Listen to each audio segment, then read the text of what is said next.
जय हिंद बच्चों, स्वागत है आपका हमारे सन्नी कंप्यूटर में। आज का जो हमारा चैप्टर है वह है चैप्टर नंबर 8। ठीक है, चैप्टर नंबर 8 है हमारा सॉफ्टवेयर। ठीक है, आज हम लोग जो भी प्रश्न देखेंगे वो सॉफ्टवेयर से देखेंगे, जो किस तरह के प्रश्न बनते हैं एग्जाम के दृष्टिकोण से, और उसे हम लोग जानेंगे। ठीक है, जो सॉफ्टवेयर होता क्या है और किस तरह से कार्य करता है। कंप्यूटर पर आधारित सभी परीक्षाओं के लिए यह चैप्टर काफ़ी महत्वपूर्ण है, क्योंकि सॉफ्टवेयर का यूज हम लोग बहुत ज़्यादा करते हैं और उसकी जानकारी हमें होनी भी चाहिए। अगर हम किसी भी ऑफिस में भी काम करते हैं या किसी प्राइवेट जॉब कहीं भी करते हैं तो उसमें भी हम लोग को सॉफ्टवेयर की ज़रूरत पड़ती है। ठीक है, तो चलिए बिना देरी के हुए शुरू करते हैं हम अपने आज की इस क्लास को, जो कि है हमारा चैप्टर नंबर 8। ठीक है, चलिए सबसे पहले हम लोग जानते हैं परिभाषा। सॉफ्टवेयर का परिभाषा हम लोग जानते हैं जो क्या होता है। ठीक है, सॉफ्टवेयर का परिभाषा समझेंगे जो क्या होता है। तो सॉफ्टवेयर प्रोग्रामों, नियम व क्रियाओं का वह समूह है जो कंप्यूटर सिस्टम के कार्यों को नियंत्रित करता है। ठीक है, तथा कंप्यूटर के विभिन्न हार्डवेयर के बीच समन्वय स्थापित करता है। ठीक है, ताकि किसी विशेष कार्य को पूरा किया जा सके। इस तरह सॉफ्टवेयर वह निर्देश है जो हार्डवेयर से निर्धारित कार्य कराने के लिए उसे निर्देश दिए जाते हैं। ठीक है, सॉफ्टवेयर हार्डवेयर को यह बताता है कि उसे क्या करना है, कब करना है और कैसे करना है। सॉफ्टवेयर कंप्यूटर का वह भाग है जिसे हम छू नहीं सकते। अगर हार्डवेयर इंजन है तो सॉफ्टवेयर उसका ईंधन है। ठीक है, साधारणतः प्रोग्राम, एप्लीकेशन और सॉफ्टवेयर एक ही चीज़ को इंगित करते हैं। ठीक है, ये सभी जो है वो एक ही चीज़ को इंगित करते हैं। चलिए हमारा अगला जो टॉपिक है वह है हमारा प्रोग्राम। प्रोग्राम को समझते हैं। तो किसी निश्चित कार्य को पूरा करने के लिए तैयार किया गया अनुदेशों का समूह जो है वह हमारा प्रोग्राम कहलाता है। ठीक है, प्रोग्रामर के बारे में समझते हैं। जो प्रोग्रामर क्या होता है, तो यह कंप्यूटर सॉफ्टवेयर का विशेषज्ञ होता है जो किसी निर्धारित कार्य को पूरा करने के लिए सॉफ्टवेयर कोड या प्रोग्राम तैयार करता है, उसकी जांच करता है यानी टेस्ट करता है उसको, फिर उसकी खामियों यानी बग्स की पहचान कर उसमें सुधार करता है। ठीक है, कंप्यूटर प्रोग्रामर प्रोग्राम के क्रियान्वयन के दौरान आने वाली सभी संभावनाओं पर विचार करता है। ठीक है, चलिए एग्जीक्यूटेबल प्रोग्राम के बारे में हम लोग जानते हैं। जो एग्जीक्यूटेबल प्रोग्राम क्या होता है, तो वह सॉफ्टवेयर प्रोग्राम जिसे कंप्यूटर प्रोसेसर क्रियान्वित कर सकता है तथा वांछित परिणाम देता है एग्जीक्यूटेबल प्रोग्राम कहलाता है। इस प्रोग्राम फाइल का एक्सटेंशन नेम .exe होता है। ठीक है, जब हार्डवेयर किसी कार्य को पूरा करने के लिए सॉफ्टवेयर प्रोग्राम के निर्देशों का अनुपालन करता है तो इसे प्रोग्राम रन या एग्जीक्यूट करना कहा जाता है। ठीक है, चलिए आगे बढ़ते हैं। सॉफ्टवेयर के प्रकार को हम लोग देखेंगे, टाइप्स ऑफ सॉफ्टवेयर। तो सॉफ्टवेयर को मुख्यतः 3 भागों में बांटा जाता है। ठीक है, पहला है हमारा सिस्टम सॉफ्टवेयर, दूसरा है एप्लीकेशन सॉफ्टवेयर और तीसरा है यूटिलिटी सॉफ्टवेयर।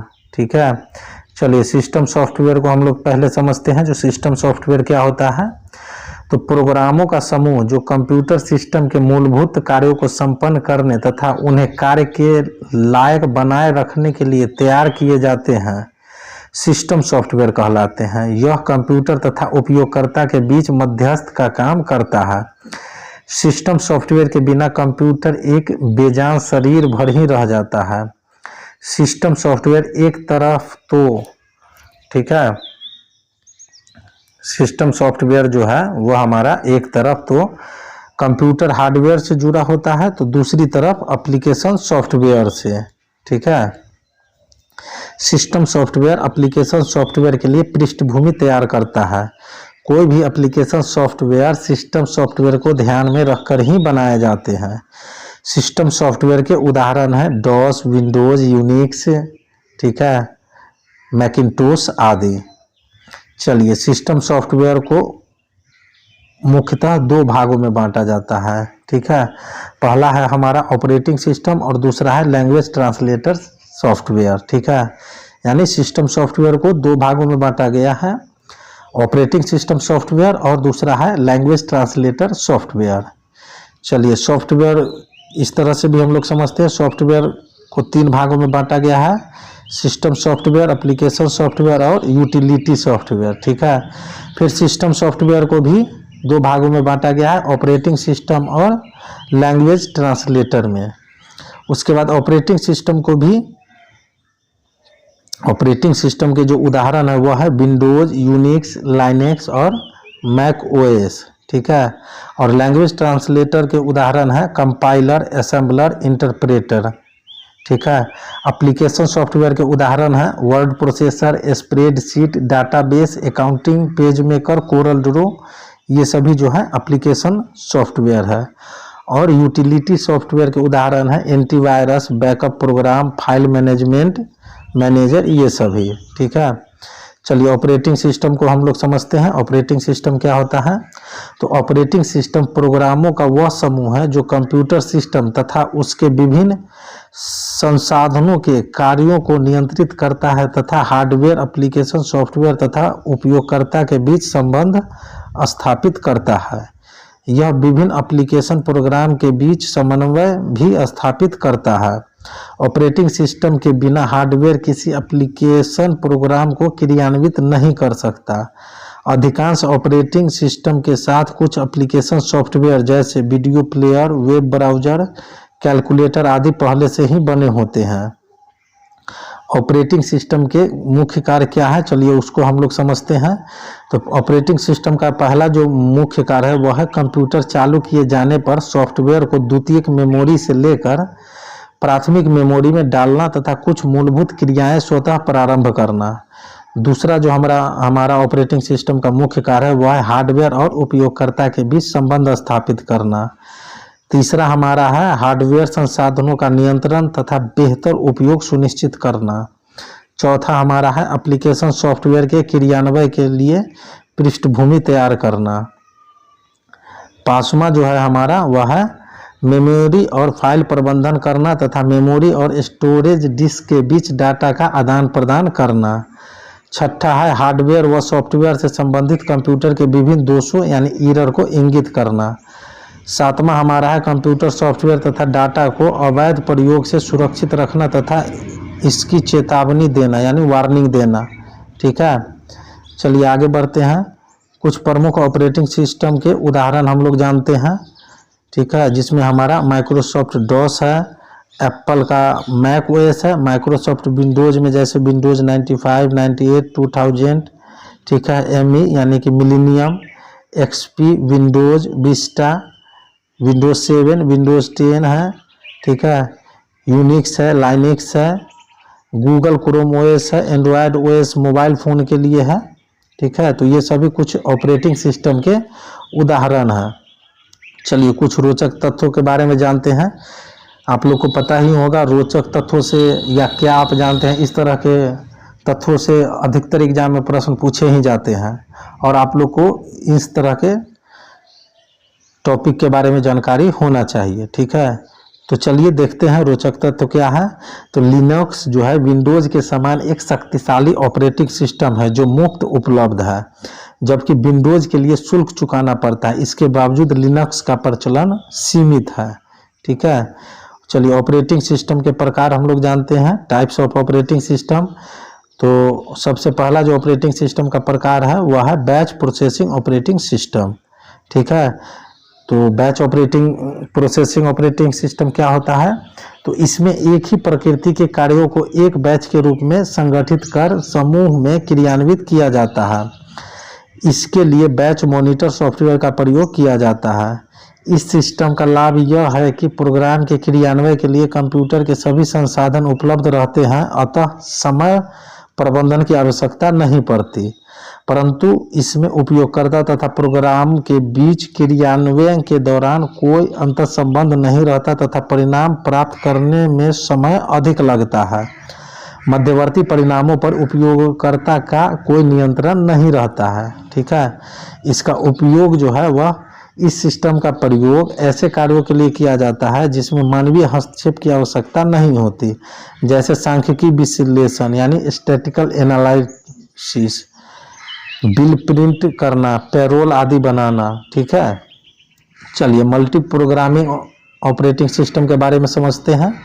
तो यह क्या होता है? तो इस प्रकार के ऑपरेटिंग सिस्टम में एक साथ कई कार्यों को संपादित किया जा सकता है। उदाहरण के लिए किसी एक प्रोग्राम के क्रियान्वयन के बाद जब उसका प्रिंट लाया जा रहा होता है तो प्रोसेसर खाली बैठने के स्थान पर दूसरे प्रोग्राम का क्रियान्वयन आरंभ कर देता है जिसमें प्रिंटर की आवश्यकता नहीं होती। इससे क्रियान्वयन में लगने वाला कुल समय कम हो जाता है तथा संसाधनों का बेहतर उपयोग भी संभव हो पाता है। मल्टी प्रोग्रामिंग ऑपरेटिंग सिस्टम में प्रोसेसर कई प्रोग्रामों को एक साथ क्रियान्वित नहीं करता, बल्कि एक समय में एक ही निर्देश को संपादित करता है। इसके लिए जो है विशेष हार्डवेयर व सॉफ्टवेयर की आवश्यकता होती है। इसमें कंप्यूटर की मुख्य मेमोरी का बड़ा आकार होना चाहिए ताकि मुख्य मेमोरी का कुछ हिस्सा प्रत्येक प्रोग्राम के लिए आवंटित किया जा सके। इसमें प्रोग्राम क्रियान्वयन का क्रम तथा वरीयता निर्धारित करने की व्यवस्था भी होनी चाहिए। ठीक है, क्या आप लोग जानते हैं कि आधुनिक कंप्यूटर में मुख्य तौर पर मल्टी प्रोग्रामिंग ऑपरेटिंग सिस्टम का प्रयोग किया जाता है। विंडोज और Linux multi programming operating system है जिनमें एक साथ कई प्रोग्राम चलाए जा सकते हैं। ठीक है, चलिए आगे बढ़ते हैं। टाइम शेयरिंग ऑपरेटिंग सिस्टम के बारे में समझते हैं। जो क्या होता है टाइम शेयरिंग ऑपरेटिंग सिस्टम? इस ऑपरेटिंग सिस्टम में एक साथ कई उपयोगकर्ता, जिन्हें टर्मिनल भी कहते हैं, इंटरएक्टिव मोड में कार्य करते हैं, जिसमें प्रोग्राम के क्रियान्वयन के बाद प्राप्त परिणाम को तुरंत दर्शाया जाता है। प्रत्येक उपयोगकर्ता को संसाधनों के साझा उपयोग के लिए कुछ समय दिया जाता है, जिसे टाइम स्लाइस या क्वांटम कहते हैं। इनपुट देने और आउटपुट प्राप्त करने के बीच के समय को टर्न अराउंड कहा जाता है। इस समय का उपयोग कंप्यूटर द्वारा अन्य उपयोगकर्ता के प्रोग्रामों के क्रियान्वयन में किया जाता है। इस ऑपरेटिंग सिस्टम में मेमोरी का सही प्रबंधन आवश्यक होता है, क्योंकि कई प्रोग्राम एक साथ मुख्य मेमोरी में उपस्थित होते हैं। इस व्यवस्था में पूरे प्रोग्राम को मुख्य मेमोरी में न रखकर प्रोग्राम क्रियान्वयन के लिए आवश्यक हिस्सा ही मुख्य मेमोरी में लाया जाता है। इस प्रक्रिया को स्वैपिंग कहते हैं। ठीक है, चलिए रियल टाइम सिस्टम के बारे में हम लोग समझते हैं। जो रियल टाइम सिस्टम क्या होता है? तो इस ऑपरेटिंग सिस्टम में निर्धारित समय सीमा में परिणाम देने को महत्व दिया जाता है। इसमें एक प्रोग्राम के परिणाम का दूसरे प्रोग्राम में इनपुट डाटा के रूप में प्रयोग किया जा सकता है। पहले प्रोग्राम के क्रियान्वयन में देरी से दूसरे प्रोग्राम का क्रियान्वयन और परिणाम रुक सकता है।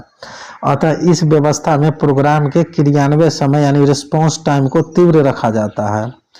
इस ऑपरेटिंग सिस्टम का उपयोग उपग्रहों के संचालन, हवाई जहाज के नियंत्रण, परमाणु भट्टियों, वैज्ञानिक अनुसंधान, रक्षा, चिकित्सा, रेलवे आरक्षण आदि में किया जाता है। Linux operating system real time operating system का एक उदाहरण है। ठीक है, चलिए एकल ऑपरेटिंग सिस्टम के बारे में समझते हैं। जो सिंगल ऑपरेटिंग सिस्टम क्या होता है? तो पर्सनल कंप्यूटर के विकास के साथ एकल ऑपरेटिंग सिस्टम की आवश्यकता महसूस की गई, जिसमें प्रोग्राम क्रियान्वयन की समय सीमा या संसाधनों के बेहतर उपयोग को वरीयता न देकर प्रोग्राम की सरलता तथा उपयोगकर्ता को अधिक से अधिक सुविधा प्रदान करने पर जोर दिया गया। MS-DOS जो है माइक्रोसॉफ्ट डिस्क ऑपरेटिंग सिस्टम एकल ऑपरेटिंग सिस्टम का उदाहरण है। ठीक है, एकल मल्टीटास्किंग ऑपरेटिंग सिस्टम के बारे में समझते हैं। जो single user multitasking operating system क्या होता है? तो इस प्रकार के सिस्टम में प्रोसेसर द्वारा एक साथ कई कार्य संपादित किए जाते हैं। इसमें प्रोसेसर अपना कुछ समय सभी चालू प्रोग्राम को देता है तथा सभी प्रोग्राम साथ साथ संपादित होते हैं। इसमें अलग अलग कार्यों की प्रगति का विवरण भी स्क्रीन पर देखा जा सकता है। यह टाइम शेयरिंग सॉफ्टवेयर का ही एक प्रकार है। माइक्रोसॉफ्ट विंडोज जो है सिंगल यूजर मल्टीटास्किंग सॉफ्टवेयर का उदाहरण है। मल्टी प्रोसेसिंग सिस्टम के बारे में समझते हैं। जो मल्टी प्रोसेसिंग सिस्टम क्या होता है, तो इसमें एक साथ दो या अधिक प्रोसेसर को आपस में जोड़कर उनका उपयोग किया जाता है। इससे कार्य संपादित करने की गति में वृद्धि होती है। इसमें एक साथ दो अलग अलग प्रोग्राम या एक ही प्रोग्राम के भाग क्रियान्वित किया जा सकता है। इसे पैरेलल प्रोग्रामिंग भी कहा जाता है। ठीक है, चलिए आगे बढ़ते हैं। मल्टी यूजर ऑपरेटिंग सिस्टम के बारे में समझते हैं। जो मल्टी यूजर ऑपरेटिंग सिस्टम क्या होता है, तो इस ऑपरेटिंग सिस्टम का प्रयोग नेटवर्क से जुड़े कंप्यूटर सिस्टम में किया जाता है। इसमें कई उपयोगकर्ता एक ही समय में कंप्यूटर पर स्थित एक ही डाटा का उपयोग तथा उसका प्रोसेस कर सकते हैं। यूनिक्स, लिनक्स, विंडोज 7 आदि मल्टी यूजर ऑपरेटिंग सिस्टम के उदाहरण हैं। हमारा अगला जो टॉपिक है वह है एम्बेडेड ऑपरेटिंग सिस्टम। ठीक है, तो एम्बेडेड ऑपरेटिंग सिस्टम को हम लोग समझते हैं जो किसी उपकरण के भीतर स्थित प्रोसेसर के प्रयोग के लिए बना operating software embedded operating system कहलाता है। यह सॉफ्टवेयर प्रोग्राम के भीतर ही रोम में स्टोर किया जाता है। Microwave, washing machine, DVD player, electronic घड़ी आदि में इसका प्रयोग किया जाता है। ठीक है, चलिए open closed source operating system के बारे में हम लोग जानते हैं। जो open close source operating system क्या होता है, तो ओपन सोर्स ऑपरेटिंग सिस्टम में सॉफ्टवेयर का कर्नेल या सोर्स कोड सब के लिए उपलब्ध होता है और कोई भी अपनी आवश्यकता अनुसार इसमें परिवर्तन कर इसका उपयोग कर सकता है। इस ऑपरेटिंग सिस्टम पर किसी का अधिकार नहीं होता और न ही उपयोगकर्ता द्वारा कोई शुल्क चुकाना पड़ता है। क्लोज्ड सोर्स ऑपरेटिंग सिस्टम में उसका सोर्स कोड गुप्त रखा जाता है तथा उपयोगकर्ता निर्धारित शुल्क चुकाकर ही इस सॉफ्टवेयर का उपयोग कर सकता है। लिनक्स एक ओपन सोर्स ऑपरेटिंग सिस्टम है, जबकि विंडोज माइक्रोसॉफ्ट कंपनी द्वारा का क्लोज सोर्स ऑपरेटिंग सिस्टम है। मोबाइल टेलीफोन में प्रयुक्त गूगल का Android OS open source software है, जबकि एप्पल का आईफोन ओएस एक क्लोज्ड सोर्स ऑपरेटिंग सिस्टम है। ठीक है, लैंग्वेज ट्रांसलेटर सॉफ्टवेयर के बारे में समझते हैं। जो लैंग्वेज ट्रांसलेटर सॉफ्टवेयर क्या होता है, तो कंप्यूटर एक इलेक्ट्रॉनिक मशीन है जो केवल बाइनरी अंकों 0 तथा 1 या ऑफ या तथा ऑन को समझ सकता है। बाइनरी अंकों में लिखे निर्देश या सॉफ्टवेयर प्रोग्राम को मशीन भाषा कहा जाता है। कंप्यूटर मशीन भाषा में लिखे प्रोग्राम को समझकर क्रियान्वित कर सकता है, यानी रन कर सकता है। ठीक है, परंतु मशीन भाषा में प्रोग्राम या सॉफ्टवेयर तैयार करना कठिन काम होता है। साथ ही प्रत्येक कंप्यूटर प्रोसेसर की अपनी एक अलग मशीन भाषा होती है जो प्रोसेसर बनाने वाली कंपनी पर निर्भर करती है। ठीक है, इससे बचने के लिए सॉफ्टवेयर प्रोग्रामों को जो उच्च स्तरीय भाषा में तैयार किया जाता है तथा इसे लैंग्वेज ट्रांसलेटर सॉफ्टवेयर द्वारा मशीन भाषा में बदला जाता है। लैंग्वेज ट्रांसलेटर सॉफ्टवेयर को लैंग्वेज प्रोसेसर भी कहते हैं। उच्च स्तरीय भाषा यानी हाई लेवल लैंग्वेज आम बोलचाल की भाषा के करीब होती है, अतः इस भाषा में प्रोग्राम तैयार करना अपेक्षाकृत आसान होता है। साथ ही उच्च स्तरीय भाषा प्रोसेसर की कंपनी तथा उसके मॉडल पर निर्भर नहीं करती। उच्च स्तरीय भाषा में तैयार प्रोग्राम को लैंग्वेज ट्रांसलेटर सॉफ्टवेयर द्वारा मशीन भाषा में परिवर्तित कर किसी भी कंप्यूटर पर चलाया जा सकता है। उच्च स्तरीय भाषा में तैयार किया गया प्रोग्राम सोर्स प्रोग्राम या सोर्स कोड कहलाता है, जबकि ट्रांसलेटर सॉफ्टवेयर द्वारा मशीन भाषा में परिवर्तित प्रोग्राम ऑब्जेक्ट प्रोग्राम या मशीन कोड कहलाता है। ठीक है, सामान्यतः ऑपरेटिंग सिस्टम सॉफ्टवेयर निम्न स्तरीय भाषा यानी LLW लो लेवल लैंग्वेज में लिखा जाता है, जबकि एप्लीकेशन या यूटिलिटी सॉफ्टवेयर उच्च स्तरीय भाषा यानी HLL में तैयार किया जाता है। ठीक है, लैंग्वेज ट्रांसलेटर सॉफ्टवेयर 3 प्रकार के होते हैं। पहला है हमारा असेंबलर, दूसरा है कंपाइलर और तीसरा है हमारा इंटरप्रेटर।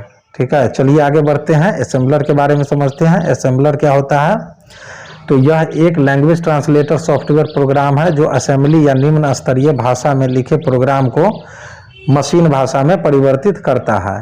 असेंबलर सॉफ्टवेयर कंप्यूटर निर्माता कंपनियों द्वारा उपलब्ध कराया जाता है तथा हार्डवेयर या प्रोसेसर के प्रकार पर निर्भर करता है।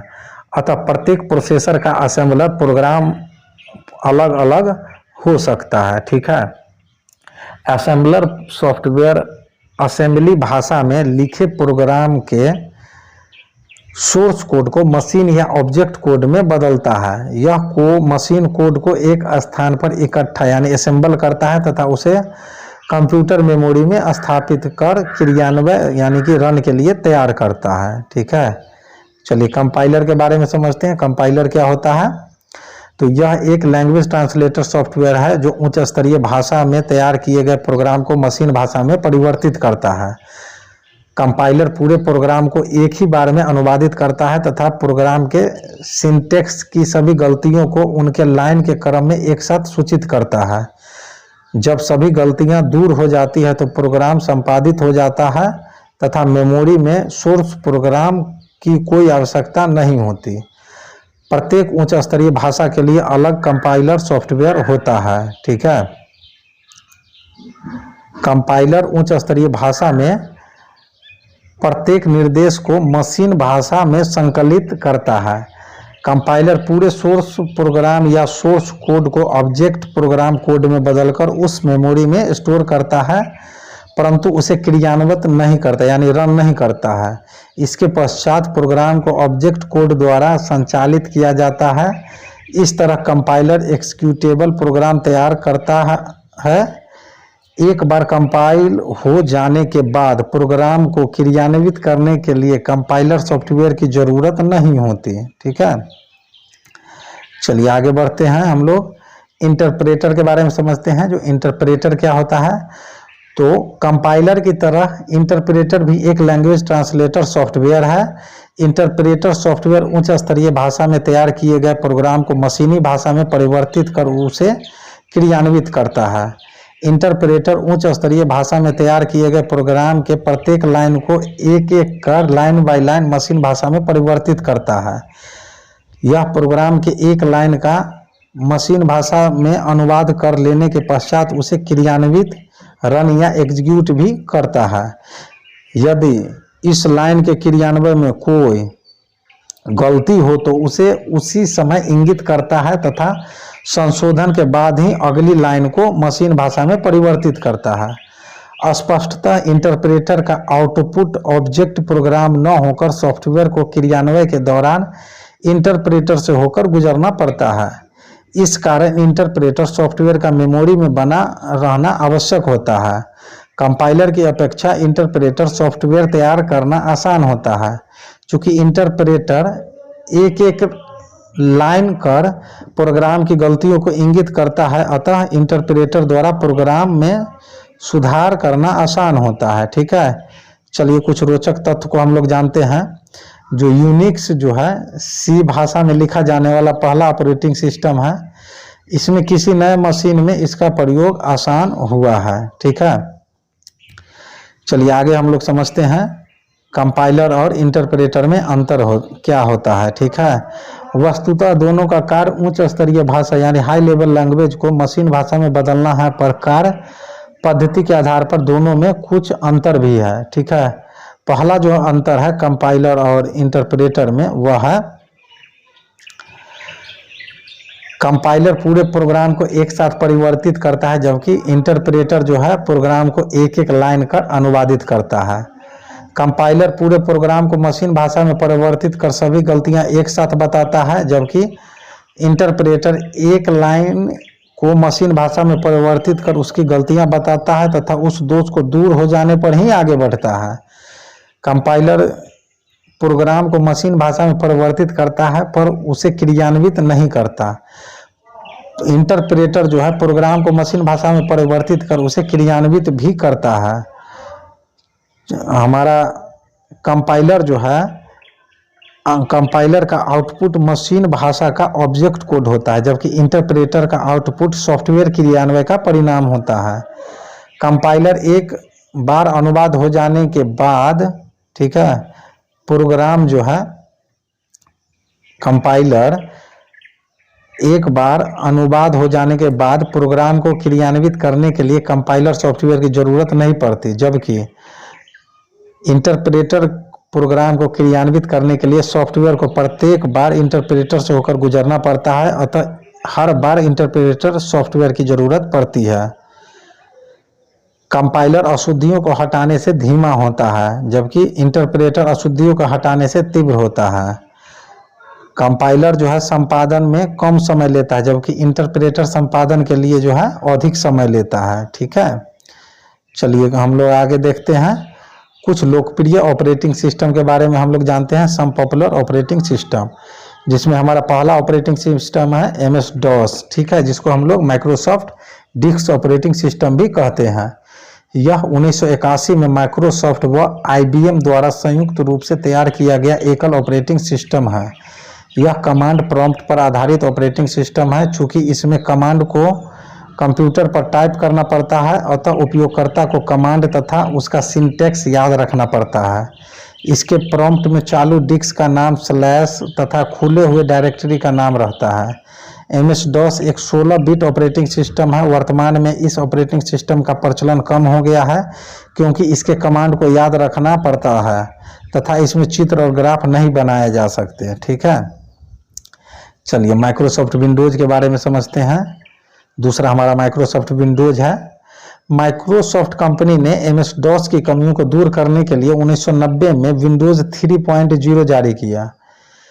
बाद में इसके कुछ संशोधित संस्करण समय समय पर जारी किए गए, जैसे Windows 95, Windows 98, Windows ME।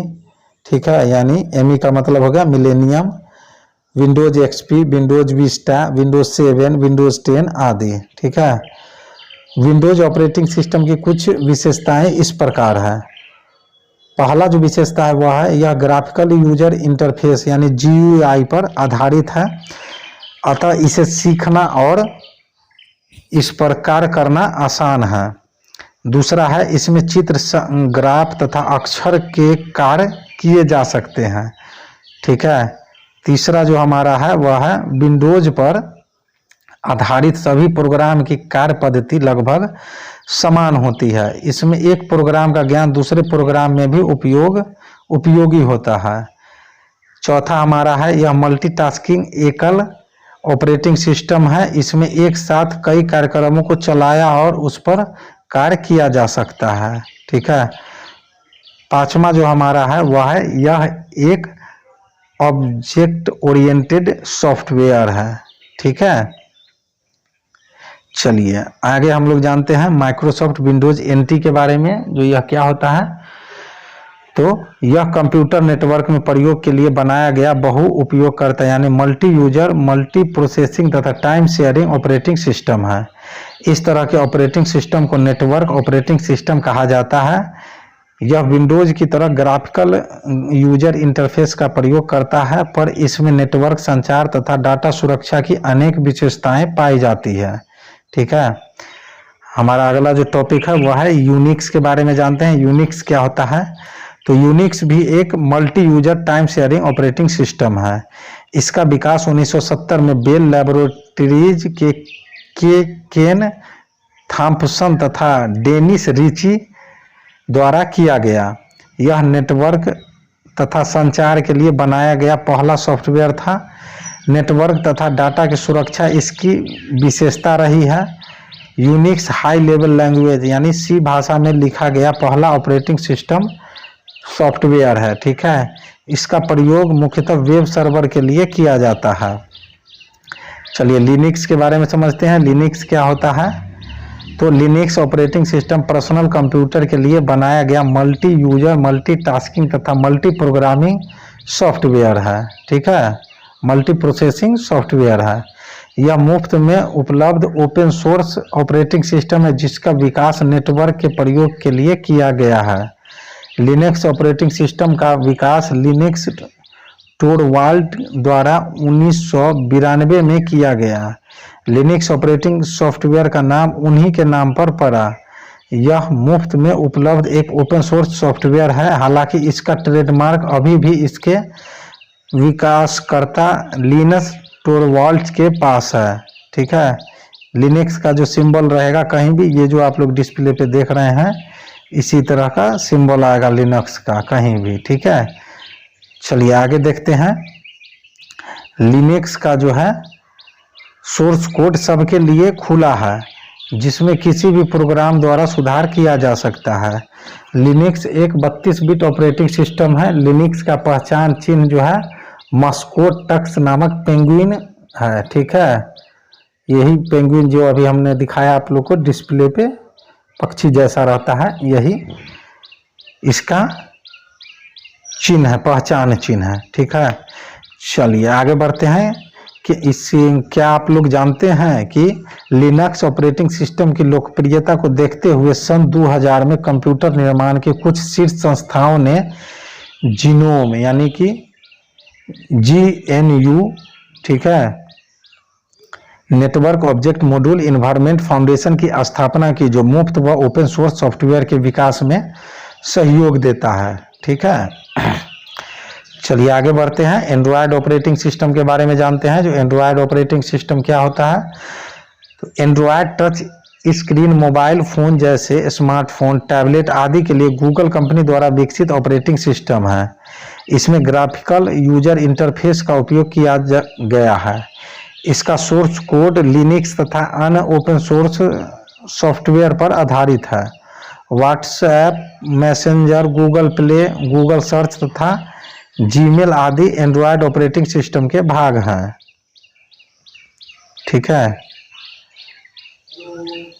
Google company ने कुछ अन्य कंपनियों के साथ मिलकर ओपन हैंडसेट एलायंस बनाया, जो एंड्रॉयड सॉफ्टवेयर के विकास में भूमिका निभाता है। ठीक है, चलिए कुछ रोचक तथ्यों को हम लोग जानते हैं, क्योंकि इस तरह के रोचक तथ्य या क्या आप जानते हैं, इस तरह के तथ्यों से एग्जाम में प्रश्न पूछे ही जाते हैं। ठीक है, चलिए एंड्रॉयड ऑपरेटिंग सिस्टम के सभी संस्करणों के नाम मीठा भोजन, ठीक है, के नाम पर रखे जाते हैं, जैसे कुप केक, क्लियर, किटकैट, ओरियो आदि। ठीक है, एप्लीकेशन सॉफ्टवेयर के बारे में समझते हैं। एप्लीकेशन सॉफ्टवेयर क्या होता है, तो एप्लीकेशन सॉफ्टवेयर जो है वह प्रोग्रामों का समूह है जो किसी विशिष्ट कार्य के लिए तैयार किए जाते हैं।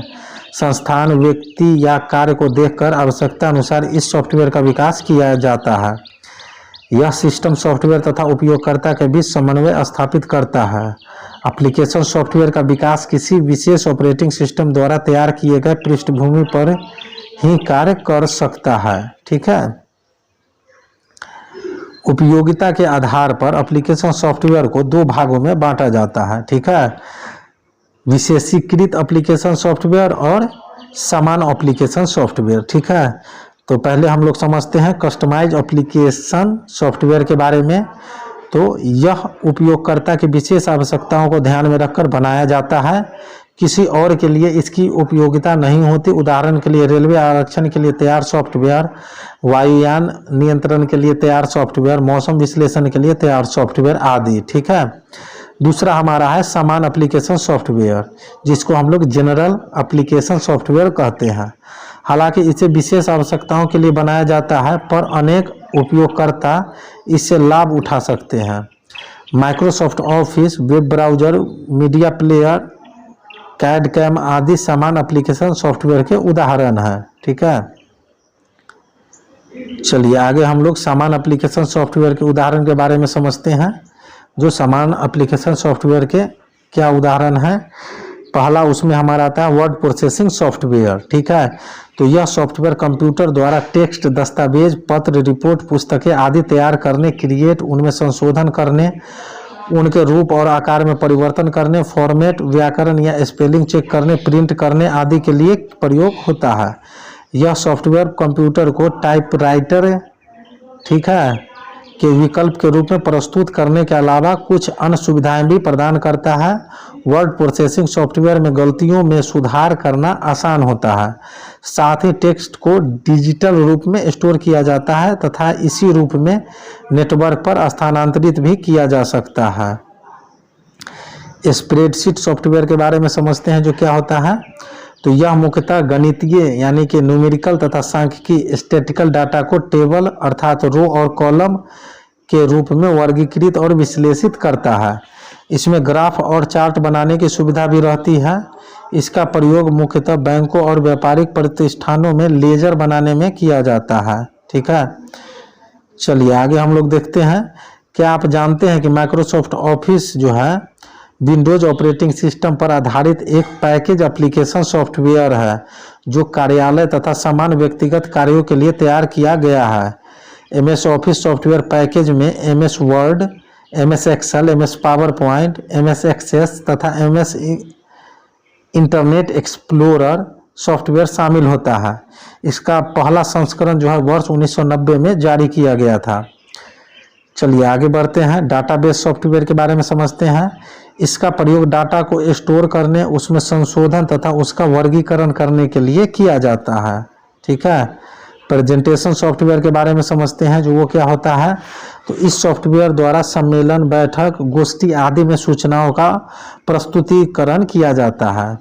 ठीक है, हमारा अगला जो है वह है अकाउंटिंग पैकेज। ठीक है, तो इसके द्वारा विभिन्न वित्तीय लेखांकन यानी फाइनेंशियल अकाउंटिंग, व्यापारिक लेन देन तथा समान प्रबंधन को सरल बनाया जाता है। जैसे कि टैली भारत में बना एक लोकप्रिय अकाउंटिंग सॉफ्टवेयर है।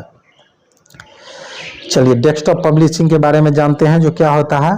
तो इसमें कंप्यूटर और उसके सहयोगी उपकरणों का प्रकाशन के कार्य में व्यवहार किया जाता है। डेस्कटॉप पब्लिशिंग के प्रयोग द्वारा टेक्स्ट डाटा को कंप्यूटर में सुगमता पूर्वक इंटर और एडिट किया जा सकता है। कुछ लोकप्रिय DTP सॉफ्टवेयर है माइक्रोसॉफ्ट पब्लिशर, ठीक है, page maker, Corel Draw, Ventura आदि। ठीक है,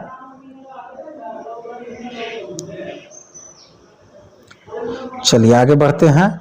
ग्राफिक्स सॉफ्टवेयर के बारे में समझते हैं, जो क्या होता है ग्राफिक्स सॉफ्टवेयर। इसमें कंप्यूटर द्वारा ग्राफ, चित्र और रेखा चित्र आदि का निर्माण, संशोधन तथा प्रिंट किया जा सकता है। एडोब फोटोशॉप एक लोकप्रिय ग्राफिक्स सॉफ्टवेयर है। ठीक है, हमारा अगला है कैड सॉफ्टवेयर, जिसको हम लोग कंप्यूटर एडेड डिजाइन सॉफ्टवेयर भी कहते हैं। इसमें कंप्यूटर द्वारा इंजीनियरिंग और वैज्ञानिक डिजाइन तैयार करने, नक्शों के त्रिविमीय यानी 3 डायमेंशनल डिजाइन तैयार करने, उसमें संशोधन करने तथा निर्माण की प्रक्रिया को समझने का कार्य किया जाता है। ऑटो कैड तथा ऑटोडेस्क कैड सॉफ्टवेयर के उदाहरण हैं। ठीक है, चलिए आगे बढ़ते हैं। यूटिलिटी सॉफ्टवेयर के बारे में समझते हैं, जो यूटिलिटी सॉफ्टवेयर क्या होता है। तो यह कंप्यूटर के कार्य को सरल बनाने, उसे अशुद्धियों से दूर रखने तथा सिस्टम के विभिन्न सुरक्षा कार्यों के लिए बनाया गया सॉफ्टवेयर है।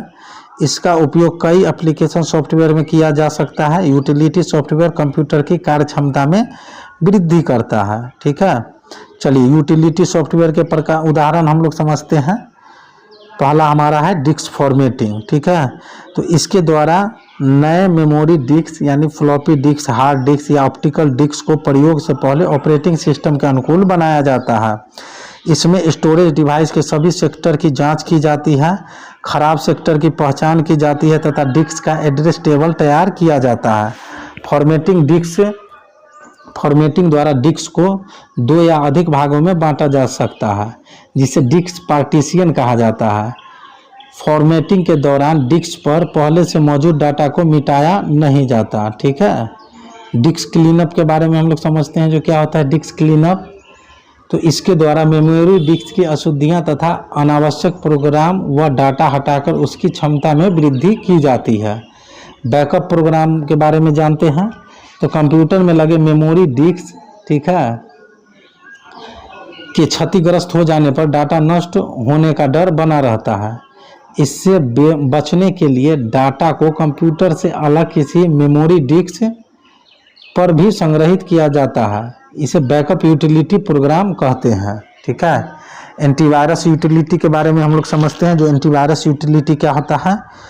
तो सही प्रोग्राम के साथ लगा हुआ छोटा प्रोग्राम या अनुदेश जो चलाए जाने पर कंप्यूटर सिस्टम में कुछ खराबी उत्पन्न करता है, वायरस कहलाता है। ठीक है, इस वायरस को निष्क्रिय करने के लिए तैयार किए गए सॉफ्टवेयर प्रोग्राम को एंटीवायरस यूटिलिटी प्रोग्राम कहा जाता है। ठीक है, चलिए डिस्क फ्रेगमेंटेशन के बारे में जानते हैं। जो डिस्क फ्रेगमेंटेशन क्या होता है।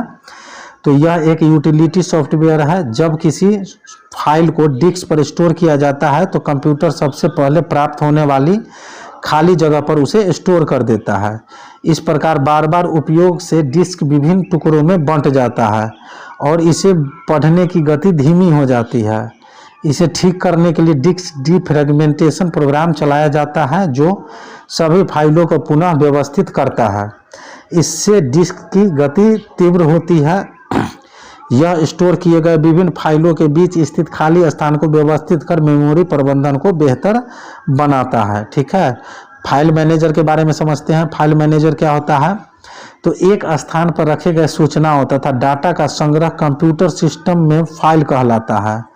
कंप्यूटर मेमोरी में किसी भी सूचना को फाइल में ही स्टोर किया जा सकता है। एक या अधिक फाइलों को एक स्थान पर एक फोल्डर में स्टोर किया जा सकता है। फाइल तथा फोल्डर के प्रबंधन के लिए निर्मित सॉफ्टवेयर फाइल मैनेजर कहलाता है। ठीक है, चलिए आगे बढ़ते हैं।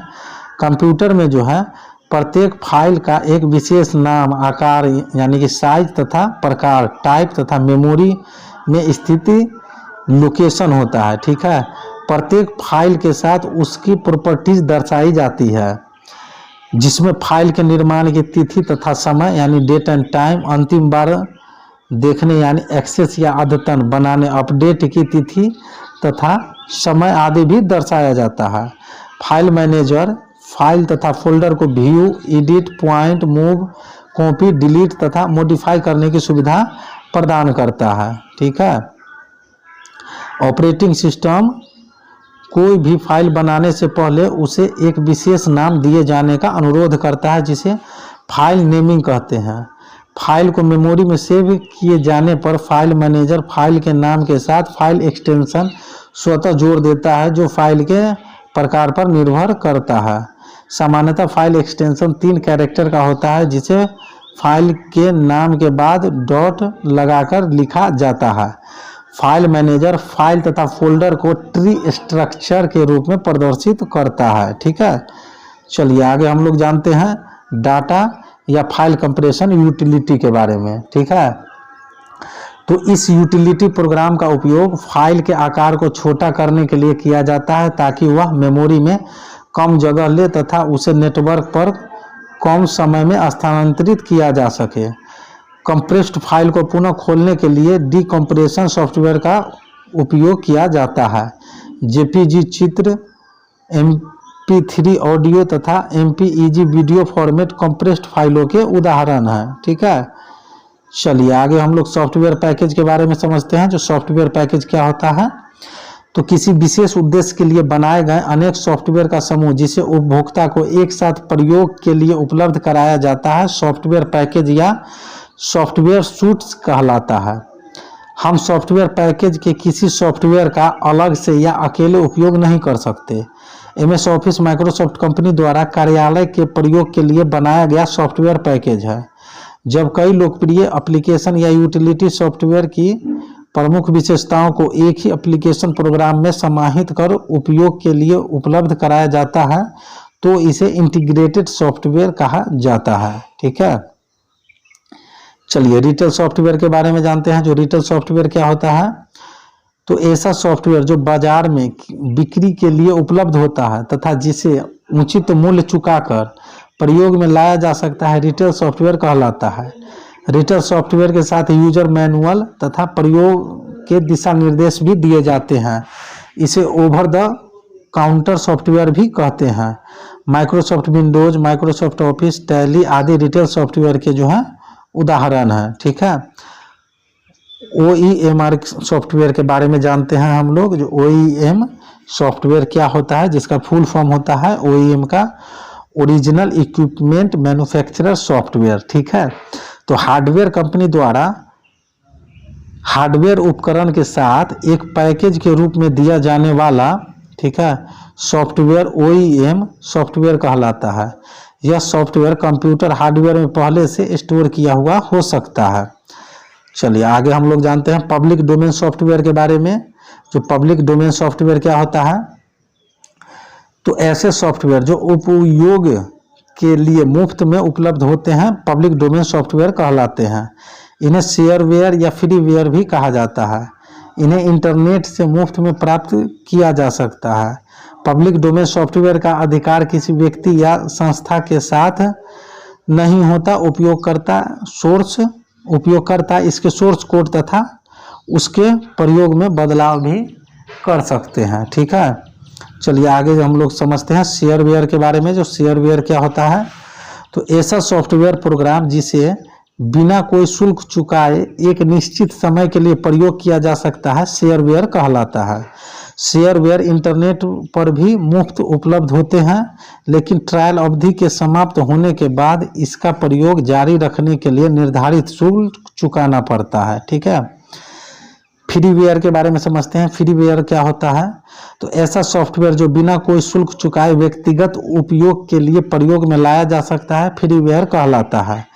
फ्रीवेयर इंटरनेट पर भी मुफ्त में उपलब्ध होता है, परंतु फ्रीवेयर सॉफ्टवेयर का संपूर्ण अधिकार, इसका कॉपीराइट जो है निर्माता के पास ही रहता है।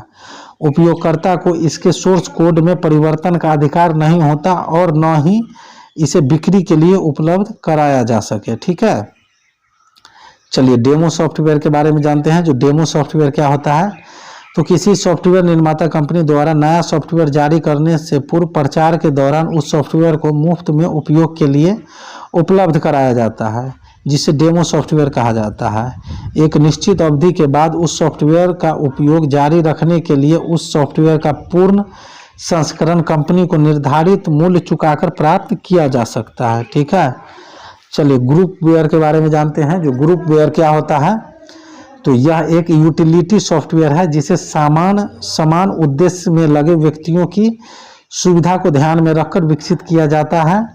इस कारण इसे कोलैबोरेटिव सॉफ्टवेयर या ग्रुप सपोर्ट सॉफ्टवेयर भी कहते हैं। ठीक है, ग्रुपवेयर के कुछ उदाहरण हैं, चलिए उसे हम लोग देखते हैं। जैसे ऑनलाइन चैट ग्रुपवेयर के उदाहरण है, email, new group, voice mail, voice conferencing, ये सभी जो है ग्रुपवेयर के उदाहरण है। ठीक है, चलिए फर्मवेयर के बारे में हम लोग जानते हैं। फर्मवेयर क्या होता है, तो फर्मवेयर एक प्रकार का सॉफ्टवेयर और हार्डवेयर का मिश्रण है जिसका प्रयोग हार्डवेयर की जगह किया जाता है। यह हार्डवेयर की बचत करता है तथा उसके मूल्य में कमी लाता है। ठीक है, फर्मवेयर को अस्थायी इलेक्ट्रॉनिक मेमोरी में निर्माण के समय ही स्टोर किया जाता है। रोम, पी रोम, ईपी रोम मेमोरी में डाला गया सॉफ्टवेयर निर्देश फर्मवेयर का उदाहरण है। यदि कंप्यूटर में गुणा करने के लिए अलग हार्डवेयर की बजाय जोड़ के लिए बनाए गए हार्डवेयर को बार बार जोड़ने का निर्देश सॉफ्टवेयर देकर गुणा का कार्य लिया जाता है, तो यह फर्मवेयर का उदाहरण है। ठीक है, चलिए काफ़ी महत्वपूर्ण टॉपिक आ गया है टेस्टिंग व डिबगिंग। ये क्या होता है टेस्टिंग व डिबगिंग, उसको हम लोग समझते हैं। ठीक है, कंप्यूटर प्रोग्राम या सॉफ्टवेयर में पाई जाने वाली त्रुटियों को बग्स कहते हैं। इन त्रुटियों यानी एरर को ढूंढने व उनमें सुधार करने की प्रक्रिया को डिबगिंग कहा जाता है। इस कार्य के लिए तैयार किए गए सॉफ्टवेयर को डिबगर कहा जाता है। त्रुटियों को छोटे सॉफ्टवेयर प्रोग्राम के सहारे ठीक किया जाता है, जिसे पैच कहा जाता है। ठीक है, कंप्यूटर प्रोग्राम लिखे जाने के बाद जो है उसे क्रियान्वित कर यह सुनिश्चित किया जाता है कि सॉफ्टवेयर अपने निर्धारित कार्य जो है सही ढंग से पूरा कर रहा है। इस प्रक्रिया को टेस्टिंग कहते हैं। ठीक है, किसी भी प्रोग्राम में दो तरह की गलतियां पाई जाती है। पहला है सिंटैक्स की गलती, दूसरा है लॉजिक की गलती। चलिए पहले हम लोग देखते हैं सिंटैक्स की गलती। तो प्रत्येक प्रोग्रामिंग भाषा का अपना व्याकरण होता है जिसे सिंटैक्स रूल कहा जाता है। प्रोग्रामिंग में व्याकरण की गलतियां सिंटैक्स एरर कहलाते हैं। लैंग्वेज ट्रांसलेटर सॉफ्टवेयर जैसे कंपाइलर तथा इंटरप्रेटर सिंटैक्स एरर को इंगित करते हैं तथा उनके ठीक होने पर ही प्रोग्राम क्रियान्वित हो सकता है। ठीक है, चलिए लॉजिक की गलती हम लोग देखते हैं। तो लॉजिक एरर क्या होता है, तो सॉफ्टवेयर में लॉजिक एरर प्रोग्राम क्रियान्वयन के दौरान उत्पन्न होने वाली सभी संभावनाओं पर विचार नहीं करने का परिणाम है। लॉजिक एरर के साथ भी प्रोग्राम काम करता है, पर किसी विशेष परिस्थिति में गलत परिणाम देने की संभावना बनी रहती है। लॉजिक एरर में किसी नियम का उल्लंघन नहीं होता, अतः इसकी पहचान करना कठिन होता है। लॉजिक एरर की पहचान कर उसे ठीक करना टेस्टिंग व डिबगिंग टीम का काम है। ठीक है, चलिए कर्नेल के बारे में हम लोग जानते हैं। कर्नेल क्या होता है, जिसके बारे में हम लोगों ने सिलेबस में डिस्कस भी किया था, जो कि यह कर्नल नहीं होता है, कर्नेल होता है। ठीक है, तो चलिए कर्नेल को हम लोग समझते हैं।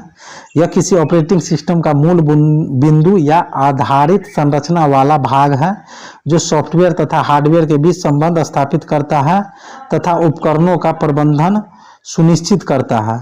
पूरा ऑपरेटिंग सिस्टम कर्नेल पर आधारित होता है। इसे सॉफ्टवेयर का सोर्स कोड भी कहा जाता है। ठीक है, चलिए बायोस के बारे में हम लोग समझते हैं। बायोस क्या होता है? बायोस का फुल फॉर्म होता है बेसिक इनपुट आउटपुट सिस्टम। तो यह एक सॉफ्टवेयर है जिसे मदरबोर्ड पर बने अस्थायी रोम चिप यानी नॉन वोलेटाइल रोम चिप में निर्माण के समय ही स्टोर कर दिया जाता है। इसमें उपयोगकर्ता द्वारा परिवर्तन नहीं किया जा सकता। जैसे ही कंप्यूटर ऑन किया जाता है, बायोस पासवर्ड तथा हार्डवेयर की जांच करता है तथा स्वतः ही बूटिंग प्रक्रिया शुरू कर देता है। बायोस पेरिफेरल उपकरणों जैसे इनपुट और आउटपुट डिवाइस की जांच करता है तथा हार्डवेयर और सॉफ्टवेयर के बीच संबंध स्थापित करता है। ठीक है, चलिए पोस्ट के बारे में समझते हैं। पोस्ट क्या होता है? POST, जिसका फुल फॉर्म होता है पावर ऑन सेल्फ टेस्ट। ठीक है, तो क्या होता है वो, यह जैसे ही कंप्यूटर ऑन किया जाता है, बायोस स्वतः ही कंप्यूटर में लगे सभी उपकरणों जैसे memory, keyboard, mouse, printer, hard disk, video display card तथा अन्य हार्डवेयर की जांच करता है तथा उन्हें उपयोग के लायक बनाता है। इसे पोस्ट कहा जाता है। पोस्ट या power on self test booting प्रक्रिया का ही एक भाग है। इस दौरान हार्डवेयर में कुछ गड़बड़ी पाए जाने पर उसे स्क्रीन पर प्रदर्शित भी किया जाता है। ठीक है, चलिए बूटिंग के बारे में जानते हैं हम लोग। बूटिंग क्या होता है? काफ़ी महत्वपूर्ण टॉपिक है ये सभी। पोस्ट बूटिंग ये सभी जो है कंप्यूटर एग्जाम के दृष्टिकोण से काफ़ी महत्वपूर्ण है। चलिए बूटिंग के बारे में जानते हैं। तो कंप्यूटर ऑन किए जाने पर बायोस स्वतः ही ऑपरेटिंग सिस्टम की पहचान कर उसे द्वितीयक मेमोरी से प्राथमिक मेमोरी या मुख्य मेमोरी रैम चिप में डालता है तथा सॉफ्टवेयर को उपयोग लायक बनाता है। इसे बूटिंग या बूट स्ट्रैप कहा जाता है। ठीक है, कंप्यूटर रीस्टार्ट करने पर जो है बूटिंग प्रक्रिया पुनः चालू हो जाती है। बूटिंग के दौरान कंप्यूटर हार्डवेयर की जांच की जाती है। साथ ही हार्डवेयर संबंधित आवश्यक जानकारी तथा ऑपरेटिंग सिस्टम का नाम व संस्करण कंप्यूटर स्क्रीन पर प्रदर्शित किया जाता है। कोल्ड बूट क्या होता है? चलिए कोल्ड बूट को हम लोग समझते हैं। जब किसी बंद यानी ऑफ कंप्यूटर को पावर या स्टार्ट बटन दबाकर चालू यानी कि ऑन किया जाता है तो कंप्यूटर बूटिंग की प्रक्रिया कोल्ड बूट कहलाता है। जब किसी चालू कंप्यूटर पर रीसेट बटन दबाते हैं तो पहले कंप्यूटर की सप्लाई पूरी तरह बंद कर दी जाती है और इसके बाद बूटिंग प्रक्रिया शुरू होती है। अतः इसे भी कोल्ड बूट कहा जाता है। ठीक है, वार्म बूट के बारे में समझते हैं। वार्म बूट क्या होता है? ठीक है, जब पहले से चालू यानी ऑन कंप्यूटर को पावर सप्लाई बंद किए बिना पुनः बूट कराया जाता है तो इसे वार्म बूट कहते हैं। कीबोर्ड पर अल्ट कंट्रोल डिलीट बटनों को एक साथ दबाकर या रीसेट कमांड पर क्लिक कर वार्म बूटिंग की प्रक्रिया शुरू की जा सकती है। जब कंप्यूटर हैंग हो जाता है तथा किसी कमांड पर प्रतिक्रिया नहीं करता तो वार्म बूट की हमको ज़रूरत पड़ती है। ठीक है, चलिए डिवाइस ड्राइवर के बारे में समझते हैं। डिवाइस ड्राइवर क्या होता है? तो कंप्यूटर में किसी भी हार्डवेयर को सॉफ्टवेयर द्वारा निर्देशित व नियंत्रित किया जाता है। किसी विशेष हार्डवेयर को निर्देशित व नियंत्रित करने तथा उपयोग के लायक बनाने के लिए प्रयुक्त सॉफ्टवेयर उस हार्डवेयर का डिवाइस ड्राइवर कहलाता है। डिवाइस ड्राइवर किसी पेरिफेरल उपकरण जैसे इनपुट और आउटपुट डिवाइस आदि को कंप्यूटर सिस्टम के साथ जोड़ता है तथा संवाद स्थापित करने योग्य बनाता है। ठीक है, कंप्यूटर के साथ बाहर से जोड़े जा सकने वाली किसी भी उपकरण जैसे keyboard, mouse, printer, scanner, web camera आदि का उपयोग करने के लिए कंप्यूटर के उस उपकरण का डिवाइस ड्राइवर सॉफ्टवेयर डालना पड़ता है। एक ही उपकरण का अलग अलग हार्डवेयर निर्माता कंपनी का डिवाइस ड्राइवर अलग अलग हो सकता है।